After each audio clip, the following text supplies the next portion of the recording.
जी, तो नेक्स्ट हमारा जो टॉपिक है that is differential protection of alternators. Differential protection of alternators is exactly the same thing जो हम बात कर रहे थे कि मल्टीप्लाई सर्कुलेटिंग करंट स्कीम जो मेन फिनोमिना है या सर्कुलेटिंग करंट का प्रिंसिपल है जो वो इसमें अप्लाई होता है।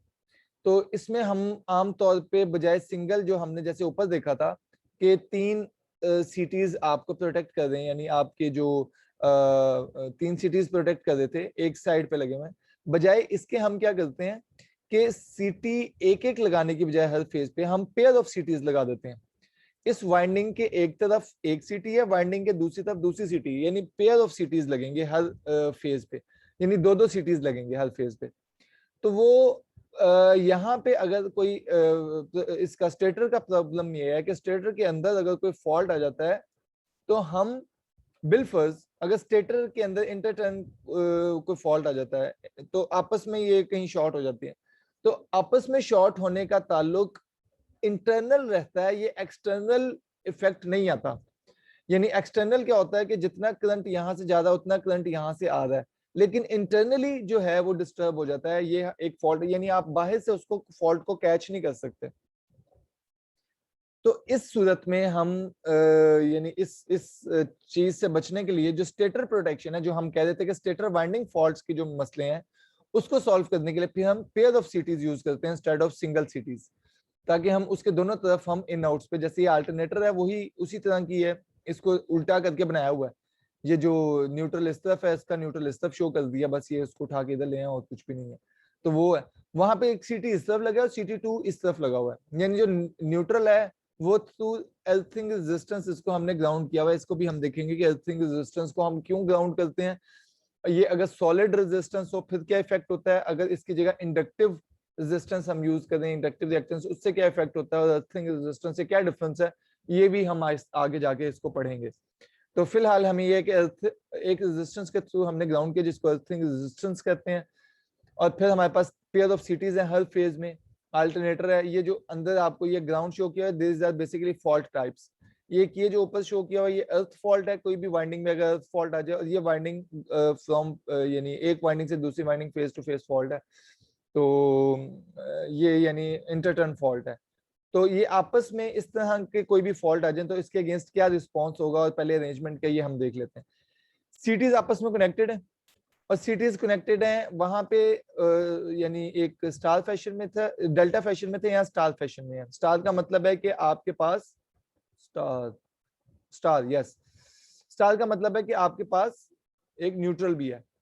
तो यहां से 1 2 एंड 3, तो 1 2 3, और जो ये न्यूट्रल है that is basically coming this way, ये न्यूट्रल कनेक्टेड है, तीनों का आपस में कनेक्ट करके न्यूट्रल कंबाइन है। इसी तरह यहाँ का न्यूट्रल कंबाइन है, ठीक है। तो ये स्टार फैशन में कनेक्टेड है आपस में। तो स्टार में कनेक्टेड है सिटीज, और ये आपस में एक दूसरे के साथ भी कनेक्टेड है थ्रू पायलट वायर्स। अब ये पायलट वायर्स की अपनी कैपेसिटेंस है और ये प्रॉब्लम्स बहरहाल मौजूद है, उसको हम इग्नोर करते हुए इसका देखना चाहते हैं कि इसकी बेसिक स्कीम है क्या। हर पेयर के अगेंस्ट एक रिले कॉइल अटैच है, हर पेयर के अगेंस्ट, यानी सीटी और CT1 और CT2 जो आर के अगेंस्ट है, CT1 आर और CT2 आर, आर फेज के अगेंस्ट, उसके साथ R1 कनेक्टेड है। CT1 वाई और CT2 वाई उसके अगेंस्ट R2 कनेक्टेड है। R2 बेसिकली कॉइल है, ये रिले कॉइल है, रिले कॉइल R2, यानी रिले 2 है उसकी कॉइल R2। और CT1B और CT2B के अगेंस्ट रिले कॉइल 3 है, यानी थर्ड रिले कॉइल कनेक्टेड है, यानी रिले कॉइल्स इसके अगेंस्ट। और इन रिले कॉइल्स को हम इस तरह प्लेस करते हैं कि एग्जैक्ट हम चाहते हैं कि CT1 और CT2 के बिल्कुल मिडल में हो। यहाँ पे ऑल्दो आपको ऐसा लग रहा है कि R1 CT1 के करीब है ज्यादा बनिस्बत CT2 के, लेकिन ऐसा नहीं होता। हम इसको बिल्कुल मिडल में रखना चाहते हैं ताकि मिडल में रखने से आपके करंट दोनों तरफ बैलेंस हो, जो हम शुरू में भी पढ़ के आए थे कि रिलेज को हम हमेशा रिले कॉइल को मिडल में रखने की कोशिश होती है कि एग्जैक्ट ये जो एक प्रॉब्लम भी थी जिसे हम इसको टैकल भी करेंगे, ये प्रॉब्लम है बहरहाल कि एग्जैक्ट हम दरमियान में नहीं रख सकते, स्पेशली अगर आपके जो यानी अल्टरनेटर्स हैं वो ज्यादा दूर हों फ्रॉम द स्टेशन, तो उसमें हम पायलट वायर्स भी लॉन्ग चाहिए होती हैं और फिर हम एग्जैक्ट रिले को हम रख भी नहीं सकते बिल्कुल मिडल में। जी आफ्ताब प्लीज। सर एक क्वेश्चन था, जो रिले होती है वो सर्किट ब्रेकर के बाद में लगती है या पहले लगती है? जी मैं बताता हूँ, एक मिनट। जी।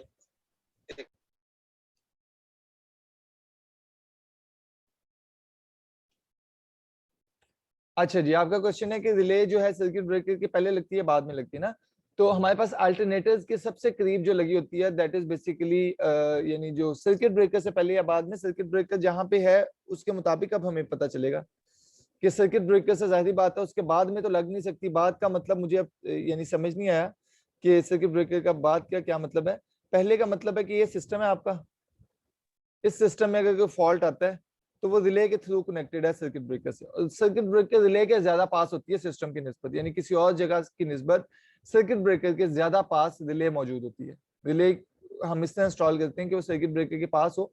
तो सर्किट ब्रेकर के बाद में लगने का मतलब तो ये होगा कि पहले सिस्टम से जो फॉल्ट है वो सर्किट ब्रेकर में आएगा फिर रिले में जाएगा। तो ऐसा नहीं होगा, पहले रिले में आएगा।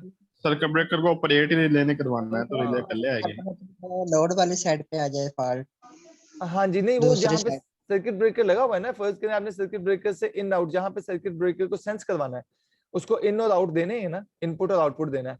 तो उस इनपुट और आउटपुट में जो रिलेज लगी होंगी वो सर्किट ब्रेकर के करीब लगी होती हैं बस, यानी इनपुट आउटपुट्स में सर्किट ब्रेकर के करीब रिले लगी होती हैं बनिस्बत सिस्टम रिले के। बहुत साइड पे होगी, हाँ ठीक है, लोड और जनरेशन दोनों साइड्स पे होगी। तो उसकी निस्बत आपके सर्किट ब्रेकर के ज्यादा करीब होती है रिले, आपके सिस्टम की निस्बत। ओके ठीक है आफ्ताब। आफ्ताब उसका साइड नेट खराब हो yes sir, okay okay okay mobile की स्क्रीन को हो गया था। ओके सर, ठीक है। जी। तो ये हमारे पास अल्टरनेटिव बिलफर्ज इस तरह है जिसको हमने प्रोटेक्ट करना है। तो ये हमारे पास पायलट वायर्स के थ्रू R1 R2 R3 है। अब इसकी अरेंजमेंट इस तरह है कि आपस में कनेक्टेड है। यू कैन सी हियर कि अगर इसमें से 3 सर्किट्स लगे हुए सीरीज में, अगर R1 ऑपरेट करता है, ठीक है, जो यहाँ पे प्लंजर R1 के साथ ये प्लंजर अटैच है, R2 के साथ ये प्लंजर, R3 के साथ ये प्लंजर, सब न्यूट्रल के थ्रू ग्राउंड हो रहे हैं। तो अगर R1 ऑपरेट करता है तो आपका सर्किट कंप्लीट हो जाता है, यानी सिग्नल जनरेट होगा और ये पाथ, यानी अगर ये कंप्लीट हो जाएगा तो ये NFS सर्किट को ट्रिप करवाने के लिए, या फिर R2 ऑपरेट करे या R3 या इनमें से कोई दो या तीनों अगर ऑपरेट कर दें, हर केस में कोई भी कॉम्बिनेशन में एक रिले ऑपरेट करवाए या 2 करवाएं या 3 करवाएं, आपका सर्किट ट्रिप हो जाएगा। यानी ये रिलेज बेसिकली इनमें से कोई भी रिले ऑपरेट करवा दे तो आपका सर्किट ट्रिप हो जाएगा। तो इसका मतलब है कोई भी फॉल्ट है। अब यहाँ पे बिलफर्ज यहाँ पे अल्टरनेटर पे फॉल्ट आया है, ग्राउंड फॉल्ट। इस ग्राउंड फॉल्ट के केस में फॉल्ट को फीड करेगा, पूरा सिस्टम फॉल्ट को फीड करने लग पड़ेगा, तो हैवी करंट इसमें से पास करेगा। मिसबैलेंस हो गया। इम्बैलेंस के केस में, पहले बैलेंस केस किस तरह था कि जो अगर फॉल्ट नहीं है, ये जो ब्लू सा आपको नजर है फॉल्ट नहीं है और ये जो इंटरटर्न फॉल्ट भी नहीं है, तो जो करंट यहाँ पे फ्लो कर रहा है इन पे वही आउट पे फ्लो कर रहा है, यानी जो आर फेज में करंट अल्टरनेटर की राइट साइड पे है वही करंट अल्टरनेटर की लेफ्ट साइड पे है। तो इस करंट के सेम होने की वजह से CT1 और CT2 में सेम करंट फ्लो कर रहे हैं, सेम करंट फ्लो कर रहे हैं, तो सेम करंट फ्लो की वजह से जो रिले कॉइल दरमियान में लगी हुई है उसमें से कोई करंट रिजल्टेंट करंट फ्लो नहीं करेगा, तो रिले इनऑपरेटिव रहेगी, आपके ट्रिप सर्किट को सिग्नल नहीं जाएगा। इसी तरह Y है, इसी तरह B है। लेकिन अगर कोई फॉल्ट आता है फॉर एग्जांपल यहाँ पे, तो पूरा सिस्टम उस फॉल्ट को फीड करेगा या हैवी करंट फ्लो करेगा उस फॉल्ट की तरफ। तो उस फ्लो करने की वजह से अब करंट जो इन पे और आउट पे करंट बैलेंस नहीं रहेगा। इस इम्बैलेंस की वजह से CT1 और CT2 में भी करंट बैलेंस नहीं रहेगा और उसकी वजह से R1 रिले ऑपरेट करेगी और सर्किट को ट्रिप करवा देगी। इसी तरह अगर आपका इंटरटर्न फॉल्ट आता है, ये दो वाइंडिंग्स आपस में शॉर्ट हो जाते हैं किसी भी वजह से, तो आपके पास Y और B कनेक्शन इसने शो किया, तो हम भी उसी की एग्जांपल ले लेते हैं। तो इसके शॉर्ट होने की वजह से जो इनपुट और आउटपुट्स पे करंट की वैल्यू है वो सेम नहीं रहेगी, यानी बैलेंस नहीं रहेगा। तो बैलेंस ना होने की वजह से जो CT1 है और CT2 है इन फेजेस में लगे हुए, इनमें भी इम्बैलेंस होगा और इम्बैलेंस की वजह से अब दो इन्वॉल्व हैं, तो Y के साथ R2 और B के साथ R3 है, तो ये दोनों साइमल्टेनियसली ऑपरेट करेंगी, ये दोनों रिले साइमल्टेनियसली ऑपरेशन की वजह से स्ट्रिप सर्किट। तो इस तरह कोई भी किसी भी किस्म का फॉल्ट अगर किसी भी रिले के अक्रॉस हो तो इट कैन बी इजीली यानी एडजस्टेड या उसको आसानी से पकड़ा जा सकता है। ठीक है, ये हम इसकी एक इक्विवेलेंट सर्किट बना सकते हैं जो बहुत इजी है, इसी पूरे सिस्टम का इक्विवेलेंट सर्किट शो किया हुआ है। ये इक्विवेलेंट सर्किट बेसिकली CT1 और CT2 के दरमियान आपको शो कर रहा है कि यहाँ से यानी रिले न्यूट्रल में जा रहा है, यानी हमने ये रेजिस्टेंस भी खत्म कर दी, ये फॉल्ट्स भी खत्म कर दिए, पायलट वायर्स खत्म कर दी। जस्ट ये शो किया हुआ है कि CT1 और CT2 के दरमियान R1 कॉइल लगा हुआ है, CT1Y और CT2Y के दरमियान R2 कॉइल लगा है, CT1B CT2B के दरमियान R3 कॉइल लगा हुआ है, और ये उसके इक्विवेलेंट सर्किट है। ठीक है, तो नॉर्मल ऑपरेटिंग कंडीशन में दोनों तरफ जो करंट है वो सेम होगा, और जो सेकेंडरीज हैं सिटी की उसमें कोई भी करंट फ्लो नहीं करेगा, तो रिले में से भी कोई करंट फ्लो नहीं करेगा, यानी एक दूसरे के इफेक्ट को कैंसिल आउट, इक्वल करंट है तो कोई रिजल्टेंट करंट इसमें से फ्लो नहीं करेगा। जबकि जब कोई इम्बैलेंस होगा तो इम्बैलेंस की वजह से इनमें से डिफरेंट करंट फ्लो करेगा और रिजल्टेंट करंट इनकी रिले कॉइल्स में से फ्लो करेगा। तो ये बेसिकली सर्कुलेटिंग करंट है कि इसमें से जो करंट सर्कुलेट कर रहा है उस सर्कुलेटिंग करंट का इफेक्ट डायरेक्टली इन रिलेज के कॉइल पे आ रहा है, R1 R2 R3 इन रिले कॉइल्स पे उसका डायरेक्ट सर्कुलेटिंग जो इफेक्ट है, सर्कुलेटिंग करंट का इफेक्ट, वो यहाँ पे आ रहा है। तो इस इफेक्ट की वजह से जो रिले है उसने ऑपरेट करवाना है, तो that is basically called as circulating current principle. समझ आई? इसकी वजह से इसको सर्कुलेटिंग करंट प्रिंसिपल कहते हैं। मिल्स प्राइस बेसिकली वो नाम था उसका जिसने ये स्कीम मुतारिफ करवाई थी। तो Merz Price circulating current principle इसलिए उसको कंप्लीट कहा जाता है। 1 और 2 फॉल्ट, अच्छा ये उसने वो बात की हुई है कि अगर फॉल्ट आर पे, उसने फेज आर पे अगर कोई फॉल्ट आ जाता है, ये ग्राउंड फॉल्ट और ये फॉल्ट, इन दोनों फॉल्ट्स को ये उसने डिस्कस किया हुआ है, तो ये आप एक नजर पढ़ लीजिएगा। तो ये सेम, ये वही बात कर रहा है। ठीक है, तो सेकंड, अगर रिले सर्किट ऑपरेट करता है तो क्या करेगा, सर्किट ब्रेकर को अल्टरनेटर्स और बस बार से अलग कर देगा। ठीक है, यानी आपके सर्किट ब्रेकर जो है, जो अल्टरनेटर बस बार के साथ कनेक्टेड है, वो अल्टरनेटर को या किसी भी उस चीज को जिसमें स्टेटर का प्रॉब्लम आ रहा है वो अलग कर देगा। सेकंड, वो फील्ड सर्किट भी अल्टरनेटर की ओपन करेगा। अब ये फील्ड सर्किट क्यों ओपन करेगा जी, अब कौन बताएगा मुझे? अवैस तारिक, फैसल अलीम, कोई बताएगा? जी field sir. Circuit sir field circuit कौन ओपन करेगा, आप ये कह रहे हैं? मैं कह रहा हूँ फील्ड सर्किट क्यों ओपन करेगा अवैस तारिक?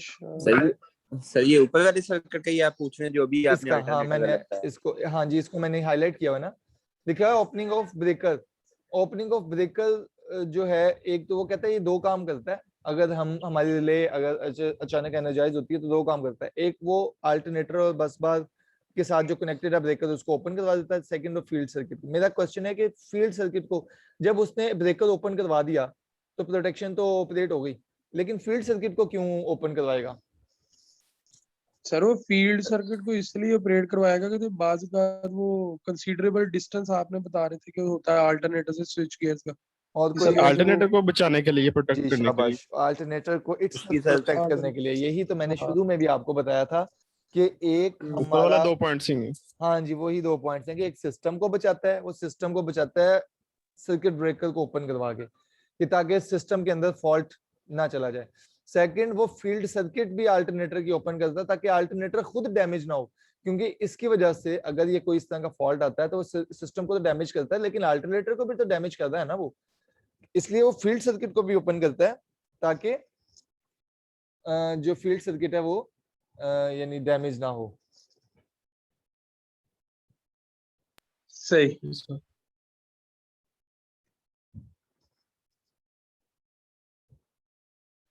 सर आप थक गए होंगे, रोजा है ना आपका, बस बहुत नहीं, मैं शायद उम्मीद है बहुत- कि कल मैं क्लास शायद मैं ना लूं, आई एम नॉट श्योर, तो इस वजह से मैं चाह रहा हूँ कि जितना मैक्सिमम हो सकता है हम कवर कर लें। तो सबसे ज्यादा कोर्स आपका मैक्सिमम है काफी है वैसे भी।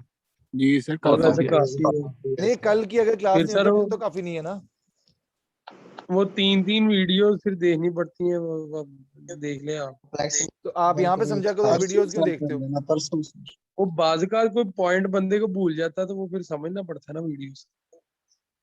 अच्छा ठीक है, तो मैं ना अभी मैं कर देता हूँ खत्म, कोई फिक्र ना करो, इतना कोई बहुत ज्यादा लंबा चौड़ा नहीं है। ठीक है।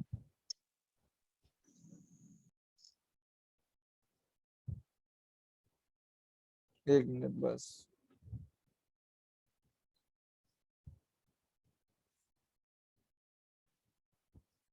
अच्छा जी, तो ऑपरेशन भी हमने देख लिया, इसको भी देख लिया। लिमिटेशंस क्या हैं जी? अब लिमिटेशन, इसकी सबसे मेन लिमिटेशन पता क्या है? यहाँ से हम देख लेते हैं। अब ये इसको कंप्लीट तो हम कर लेना। सबसे मेन लिमिटेशन इसकी वही है जो हमने शुरू में बात की थी कि जो R1 R2 R3 का एग्जैक्ट हमें मिडिल पॉइंट चाहिए, दोनों तरफ हमने उसको इस तरह एडजस्ट करना होता है कि ये हमने रिलेज में भी पढ़ा था, आपको याद हो तो, कि इसको मिडिल पॉइंट हमें चाहिए होता है और सिटीज एग्जैक्ट यानी मैचिंग सिटीज चाहिए होती हैं और मिडिल पॉइंट हमने मिडिल पे इसको R1 को अटैच करना। अब मिडिल पे अटैच यानी एग्जैक्टली नहीं हो सकता, उसमें सबसे बड़ी प्रॉब्लम क्या है कि न्यूट्रल अर्थिंग रेजिस्टेंस को हम यूज करते हैं ताकि हम अर्थ फॉल्ट करंट से बच सकें। अर्थ फॉल्ट, वो न्यूट्रल अर्थिंग रेजिस्टेंस की ज्यादा अच्छी डिटेल हम आगे पढ़ रहे हैं, ठीक है। तो आपके पास इस सेंस में हमारे पास पूरी स्टेटर वाइंडिंग को यानी जो प्रोटेक्ट करना इम्पॉसिबल। अब वो ये क्यों इम्पॉसिबल होता है? जो फॉल्ट हमारे पास यहाँ पे न्यूट्रल में आ रहा होता है, न्यूट्रल के पास कोई फॉल्ट अगर आता है, फर्ज करें यहाँ पे न्यूट्रल के पास कोई फॉल्ट, अब ये न्यूट्रल है, इसके पास कोई फॉल्ट आता है, तो इस न्यूट्रल के पास फॉल्ट आने की वजह से यहाँ पे वोल्टेज वैल्यू अचानक ड्रॉप करती है, जो इतनी सफी यानी इससे अवे, इसके अंदर नहीं, इससे बाहर, यहाँ पे कोई फॉल्ट आता है अगर सिटी से, तो अंदर नहीं, अंदर की बात नहीं मैं कर रहा, या स्टेटर, क्योंकि इस मर्ज प्राइस सिस्टम के तहत हम इस वाइंडिंग को प्रोटेक्ट कर रहे हैं।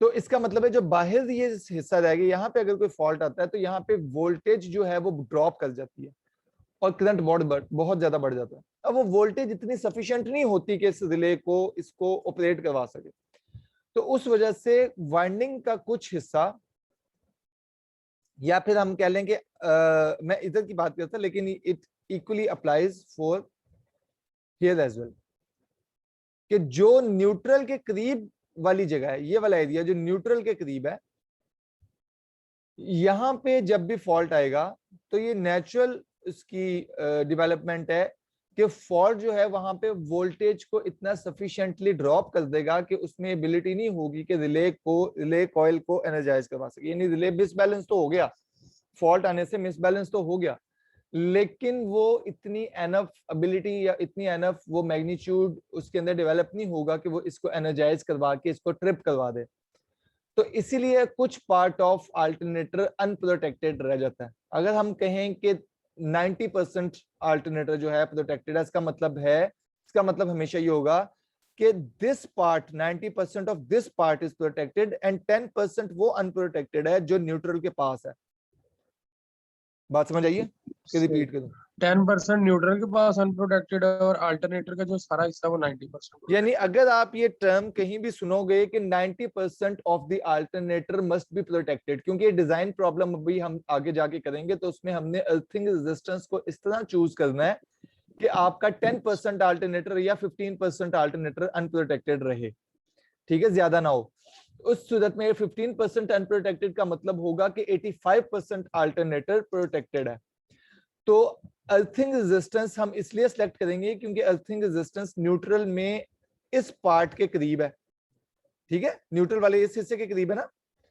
तो और अल्टरनेटर का प्रोटेक्शन जब भी हम 85% कहेंगे तो वो 85% ये वाला पार्ट नहीं होगा, वो 85% ये वाला पार्ट होगा जो अवे फ्रॉम न्यूट्रल है। यानी अनप्रोटेक्टिव पार्ट हमेशा आपका जो होगा वो न्यूट्रल के करीब वाला होगा। यानी 15% वाइंडिंग का वो हिस्सा जो न्यूट्रल के करीब है, वो उसको हम अनप्रोटेक्टेड कहेंगे हमेशा। जैसे हम कहेंगे आर जो है वो 15% अनप्रोटेक्टेड है, तो हमें पता होगा वो ये वाला 15% नहीं है, वो ये वाला 15% है जो अनप्रोटेक्टेड है, ठीक है। जैसे हम वाई की बात करें क्योंकि वो न्यूट्रल जो है वो ये वाले हिस्से के साथ न्यूट्रल अटैच्ड है। इसी तरह हम y की बात करेंगे, हम कहें 15% अनप्रोटेक्टेड है, तो हमें पता होना चाहिए कि 15% अनप्रोटेक्टेड दो हिस्से है ना, एक ये वाला पॉइंट है, एक ये वाला पॉइंट है, टिक और क्रॉस में लगा दो। जो टिक वाला पॉइंट है ये तो अवे फ्रॉम न्यूट्रल कनेक्टेड है, ठीक है, टुवर्ड्स सिस्टम, तो ये अनप्रोटेक्टेड नहीं होगा। जो क्रॉस वाला पॉइंट है ये न्यूट्रल की तरफ कनेक्टेड है, तो ये अनप्रोटेक्टेड होगा, ठीक है। तो जब भी हम अनप्रोटेक्टेड की बात करेंगे तो वो हिस्सा जो न्यूट्रल के पास है it will remain unprotected, okay. और रेजिस्टेंस को हम इस तरह सिलेक्ट करेंगे 15, तो वो पूरी फिर डिजाइन प्रॉब्लम है, उसको हम आगे चल के पढ़ेंगे भी। तो जब earth fault near neutral point होता है तो उसका क्या होता है कि there may be insufficient voltage across the short circuited portion, ताकि वो नेसेसरी करंट को ड्राइव कर सके फॉल्ट सर्किट को ऑपरेट करने के लिए। तो magnitude depends upon the value of earthing resistance और रिले सेटिंग, ये हम आगे जाके इसको पढ़ेंगे भी।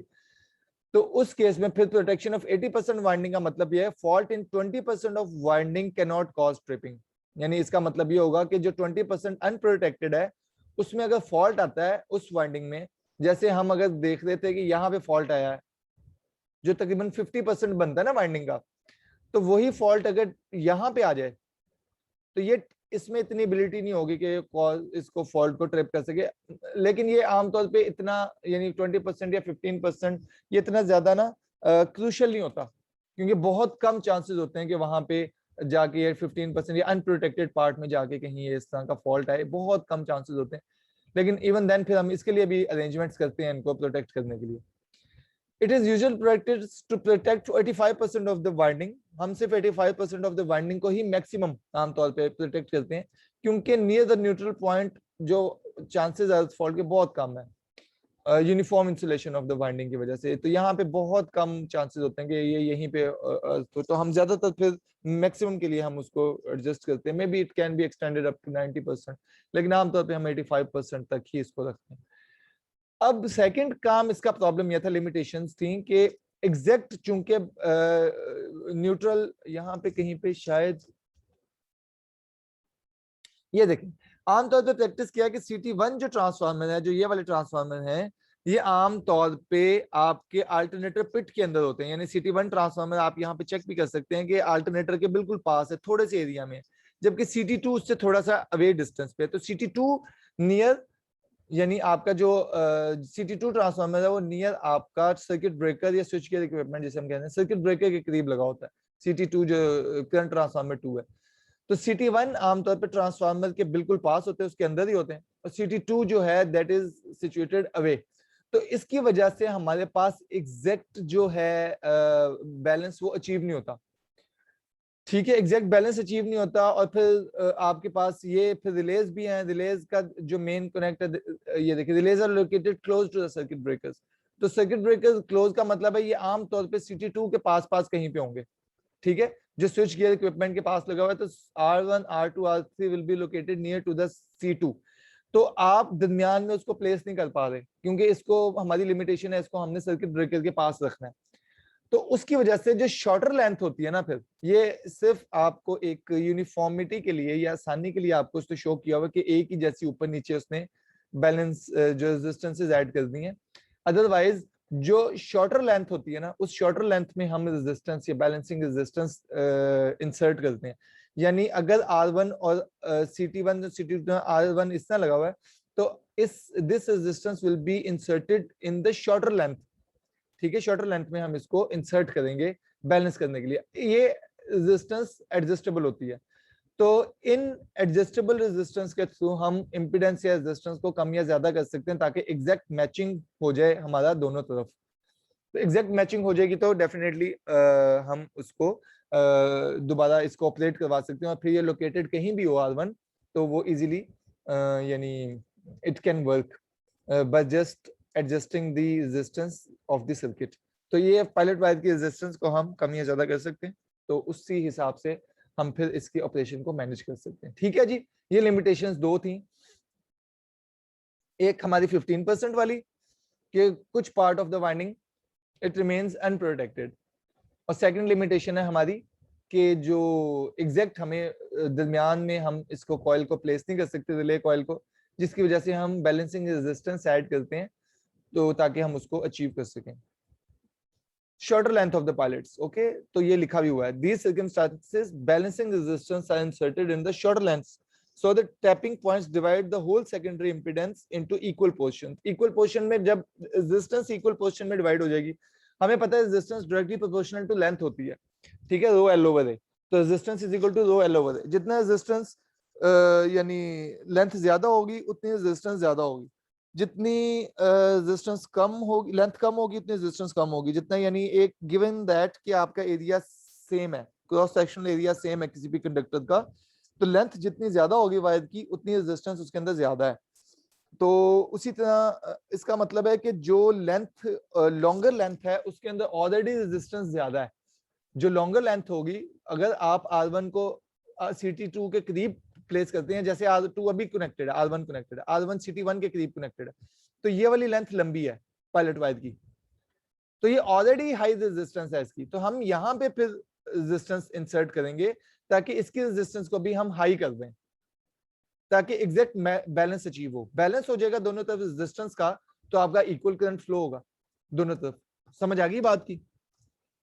सिंपल के दोबारा इसको रिपीट करूं? जल्दी से बताएं मुझे, खत्म करना है फिर हमने।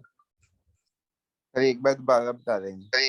अब गौर से सुने कि हमने रेजिस्टेंसेस को ऐड करना है, क्योंकि R1, R2, R3 जो कॉइल्स हैं ये नियर सर्किट ब्रेकर हमें इंस्टॉल होती हैं, यानी हमारी जो रिलेज हैं सर्किट ब्रेकर के पास हमने रखनी होती है, लेकिन तो हमें एग्जैक्ट दरमियान में रखना पॉसिबल नहीं होता, यानी इन कॉइल्स को एग्जैक्ट दरमियान में लगाना पॉसिबल नहीं होता हमारे लिए। हम क्या करते हैं, हम रेजिस्टेंसेस ऐड कर देते हैं कि हम इसको ठीक है दरमियान में लगाने के बजाय हम जो सर्किट ब्रेकर के पास लगा दें और दरमियान में रेजिस्टेंस ऐड कर दें। अब रेजिस्टेंस का फार्मूला है resistance is equal to rho L over A. Length जितनी ज्यादा होगी वायर की उतनी रेजिस्टेंस ज्यादा होगी, डायरेक्टली प्रोपोर्शनल है ना। तो इसका मतलब है फॉर एग्जांपल अगर रिले को हमने सर्किट ब्रेकर के पास लगाया है और सर्किट ब्रेकर फर्ज करो ये जैसे लगाया बिल्कुल ठीक लगा हुआ है, तो रिले R1 CT1 के करीब है और CT2 से दूर है, तो ये लेंथ, ये वाली लेंथ ज्यादा है, ये वाली लेंथ कम है ना। तो हम क्या करते हैं, रेजिस्टेंस को शॉर्टर लेंथ में ऐड कर देते हैं, जो शॉर्टर लेंथ है ना वहां पे रेजिस्टेंस, एडजस्टेबल रेजिस्टेंस ऐड कर देते हैं, क्योंकि जो लॉन्गर लेंथ है उसमें तो ऑलरेडी रेजिस्टेंस हाई है इस फार्मूले के तहत, तो इसकी वजह से हम एडजस्टेबल रेजिस्टेंस ऐड करते हैं शॉर्टर लेंथ में और उसको एडजस्ट करके हाई करके इस रेजिस्टेंस के इक्वल कर देते हैं जो लॉन्गर लेंथ वाली रेजिस्टेंस होती है। जब ये दोनों रेजिस्टेंस इक्वल हो जाएंगी तो करंट भी इक्वल फ्लो करेगा दोनों में से। ये वही काम है जो हम इसको दरमियान में लगा के यूज करते हैं, कि अगर हम दरमियान में भी इसलिए लगा देते ताकि दोनों तरफ रेजिस्टेंस इक्वल हो और करंट इक्वल फ्लो करे, ताकि नॉर्मल कंडीशंस में आपका फॉल्ट ना आए। ठीक है, ये वही काम है ना जो हम रेजिस्टेंस लगा के करना चाह रहे हैं। तो ये लिमिटेशन हम फिर इस तरह ओवरकम करते हैं। ये मैंने आपको रीजन भी बता दी कि हम शॉर्टर लेंथ में रेजिस्टेंस क्यों ऐड करते हैं। ये उसने सिंप्लिसिटी के लिए आपको ऐसे शो किया हुआ है, बैलेंसिंग रेजिस्टेंस। असल में शॉर्टर, ये R3 के लिए बिल्कुल ठीक है कि R3 में शॉर्टर लेंथ में रेजिस्टेंस ऐड है, लॉन्गर लेंथ में कोई रेजिस्टेंस नहीं है, लेकिन R1 के लिए ये गलत है। R1 में शॉर्टर लेंथ में यहाँ पे रेजिस्टेंस ऐड होनी चाहिए थी, लेकिन आसानी के लिए आपके समझने के लिए उसने इस तरह से उसको शो किया हुआ है, तो you can just catch it in the theory section. तो इस पॉइंट को आप थ्योरी सेक्शन पढ़ेंगे तो आपको ये पॉइंट, आप ये बात जो मेरी समझ आ गई है, तो आप थ्योरी को एक नजर पढ़ लेंगे तो आपका ज्यादा कंसेप्ट क्लियर हो जाएगा।